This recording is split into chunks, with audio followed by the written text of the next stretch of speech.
ನೋಡ್ರಿ ಎಕ್ಸಾಮಲ್ಲಿ ಏನಪ್ಪ ಅಂದರೆ ಹೈಟ್ಗೆ ಸಂಬಂಧಪಟ್ಟಂಥ ಒಂದು ಕ್ವಶನ್ ಕೇಳಿದ್ದಾರೆ.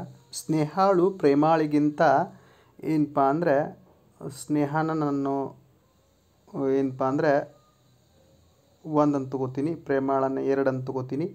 ಹಾಗಾದ್ರೆ ಸ್ನೇಹ ಏನಪ್ಪ ಅಂದರೆ ಪ್ರೇಮಾಳಿಗಿಂತ ಎತ್ತರವಾಗಿದ್ದಾಳೆ. ಸ್ನೇಹ 1 ಎತ್ತರವಾಗಿದ್ದಾಳೆ, ಯಾರಿಗಿಂತ? ಪ್ರೇಮಾಳಿಗಿಂತ. ಆಕೆಗೆ 2 ಅಂತ ತೊಗೊಂಡಿದ್ದೀನಿ. ಇನ್ನು ಶ್ವೇತಾಳಿಗಿಂತ ಕುಳ್ಳಳಾಗಿದ್ದಾಳೆ. ಸ್ನೇಹ ಯಾರಾಗಿದ್ದಾಳೆ? ಶ್ವೇತಾಳಿಗಿಂತ ಕುಳ್ಳವಾಗಿದ್ದಾಳೆ. ಶ್ವೇತಾಳಿಗಿಂತ ಕುಳ್ಳವಾಗಿದ್ದಾಳೆ ಅಂದ್ರೆ ನೋಡ್ರಿ, ಸ್ನೇಹಾಳು ಹೌದಾ ಪ್ರೇಮಾಳಿಗಿಂತ ಎತ್ತರಳಾಗಿದ್ಳು ಹೌದಾ, ಮತ್ತು ಶ್ವೇತಾಗಿಂತ ಕುಳ್ಳವಾಗಿದ್ದಾಳೆ. ಅಂದರೆ ಶ್ವೇತಾ ಏನಪ್ಪ ಅಂದರೆ ಹೈಟೆಡ್. ಇಲ್ಲಿ ಶ್ವೇತಾ ಏನು ಹೈಟೆಡ್, ಅವಳು 3 ಅಂತ ತಗೋತೀನಿ. ಇನ್ನು ತಾರಾಳು ಪ್ರೇಮಾಳಿಗಿಂತ ಕುಳ್ಳವಾಗಿದ್ದಾಳೆ. ಹಾಗಾದ್ರೆ ತಾರಾ ಪ್ರೇಮಾಗಿಂತ ಕುಳ್ಳವಾಗಿದ್ದಾಳೆ ಅಂದರೆ ಇವಳು 4 ಅಂತ ತಗೋತೀನಿ. ಇಲ್ಲಿ ಎಷ್ಟು? 4. ಆದರೆ ರೇಖಾಗಳಿಗಿಂತ ಏನಪ್ಪ ಅಂದರೆ ಎತ್ತರವಾಗಿದ್ದಾಳೆ. ಅಂದರೆ ಎಲ್ಲರಿಗಿಂತ ಕಡಿಮೆ ಯಾರಿದಾಳಪ್ಪ ಅಂದರೆ ರೇಖಾ ಇದ್ದಾಳೆ. ಎಷ್ಟು? 5. ಇವ್ರನ್ನ ಹೈಟೆಡ್ ವೈಸು ನಿಲ್ಲಿಸಿದಾಗ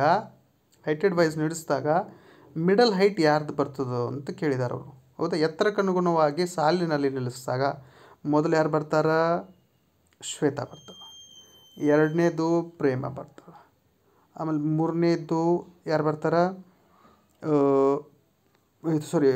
ಏನು 2ನೇದು ಸ್ನೇಹ ಬರ್ತಾಳೆ, 3ನೇದು ಪ್ರೇಮ ಬರ್ತಾಳೆ.